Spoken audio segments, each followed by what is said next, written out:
Just some new workshops. They're expanding the Union Work munitions factory, and they're putting up some new barracks to move some women workers from Birkenau over here. My wife's in Birkenau. Maybe I can get her into one of those barracks. Ha! Impossible. It would cost a fortune in bribes. He wanted some cheese and he unwrapped some cheese and ate himself a piece. Please, could I have that piece of paper? Well, sure, I can let you have the paper, but not the cheese. I needed to write over to Anja. So this next section is going to answer questions 16 and 17. Question 16 says, explain how Vladek's shoemaking benefits Anja at Birkenau. And number 17, what did people trade and how much was each item in Auschwitz? So again, how does Vladek's shoemaking benefit Anja? And number 17, what did people trade and how much each item worth? There is a panel that gives you the exact numbers. Write down on your paper.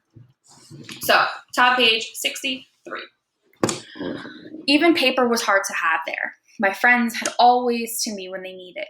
I found and saved for the toilet. Most use a piece from their cloth or their hands.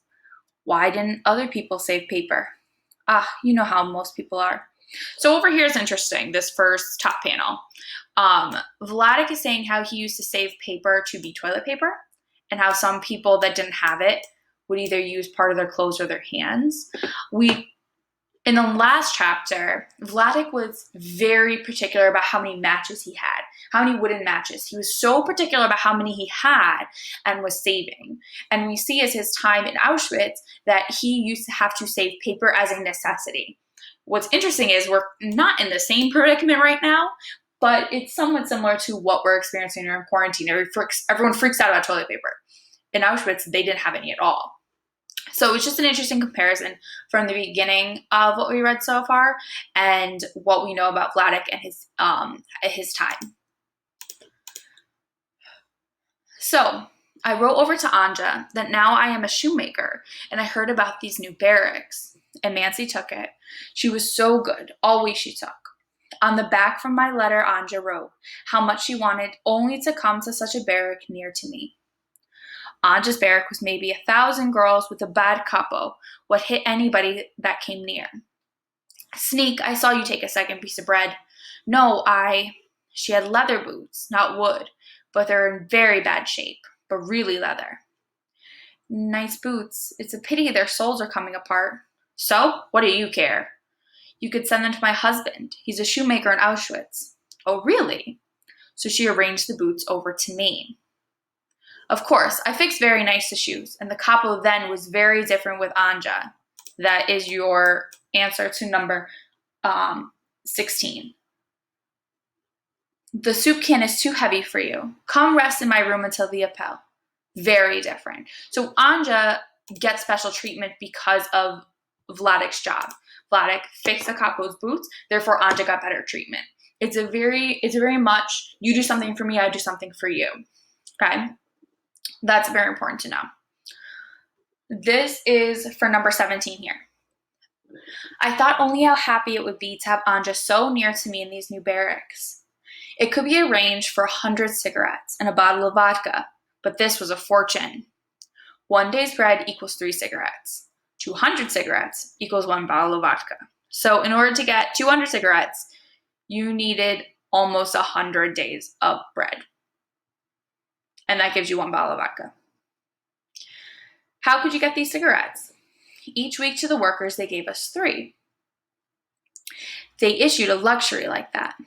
Yeah, and if you don't smoke, you can exchange for bread. So every prisoner was given 3 cigarettes every day, which just seems silly, but that's what they did. So like a typical prison has now, you are able to kind of use what you have and barter. So make sure you write these numbers for number 17. You can even draw little pictures. Make me happy. I starved a little to pay to bring Anja over. All what I organized kept in a box under my mattress. But when I came back one time from work, it's gone. I'm telling you, I wanted to cry. You left the box in the barrack? How could it not be taken? I didn't think on it. But everyone was starving to death. Huh, I guess I just don't understand. Yes, about Auschwitz, nobody can understand. So I saved the second time a fortune and gave over bribes to bring Anja close to me. And in the start of October 1944, I saw a few thousand women in these barracks, and with them was Anja. This I arranged, and it was the only time I was happy in Auschwitz.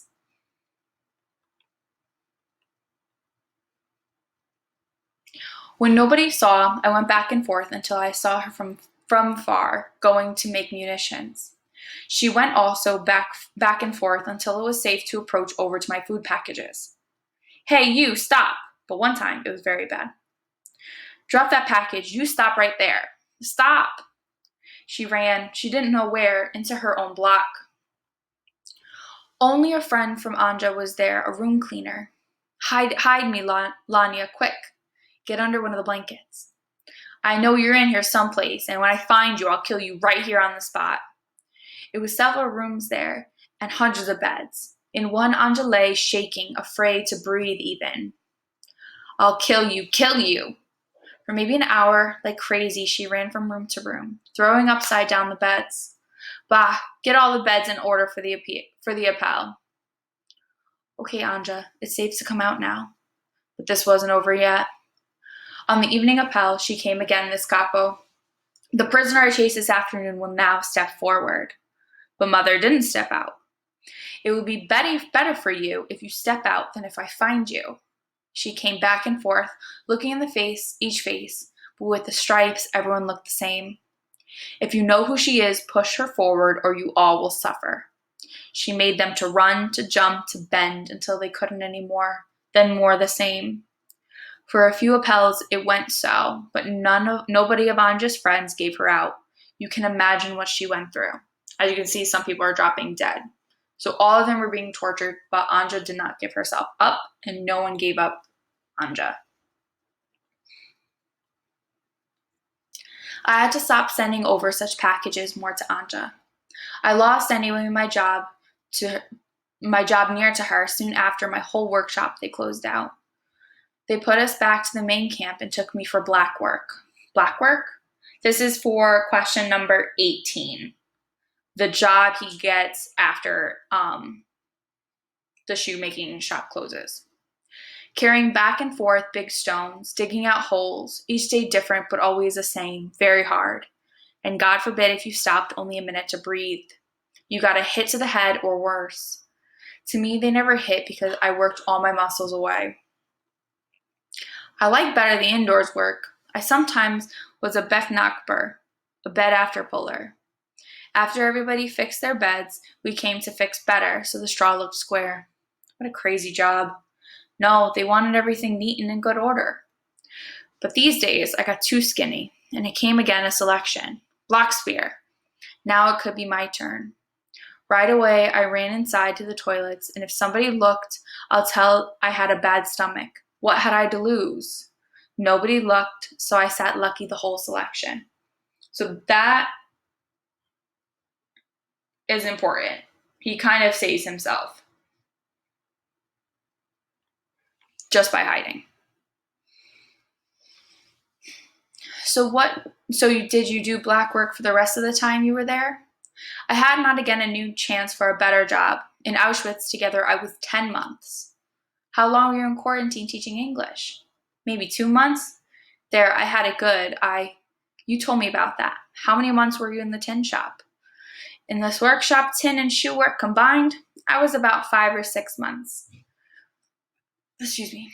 So black work lasted 3 months? Yeah. No, I remind myself. After black work, I came again as a tinman with Yittel for 2 months. But wait, that would be 12 months. You said you were there a total of 10. So, take less time in black work in Auschwitz. We didn't wear watches. Yoo-hoo, I was looking for you. Pause. This right here. Question number 19. What job did Vladek return to? Explain why. So he just went back. Went back to be a tinman. I don't think there's a reason why. We'll double check.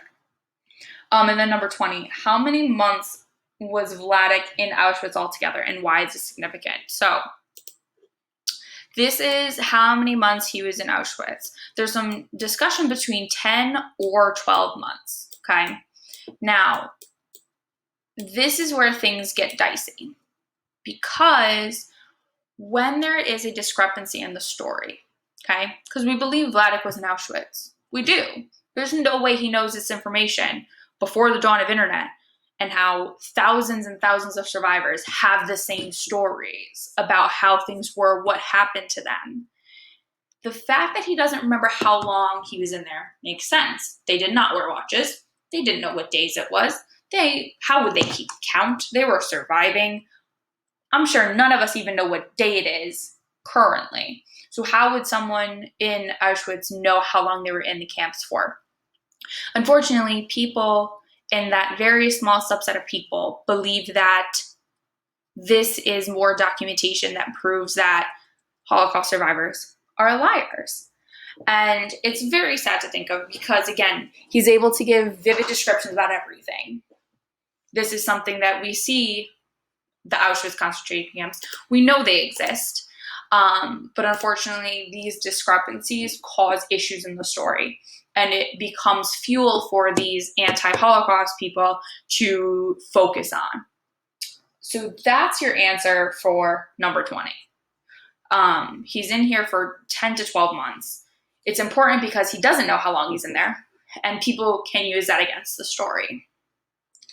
And for number 19, there is no reason why he went back to Yiddle. So just write that he became a Tin Man again. No worries. All right. I was worried you were gone a long time. So Francois shows it back up again. You finished my bank papers? Uh-huh. And I made some sandwiches for lunch too. Great, I'm starving.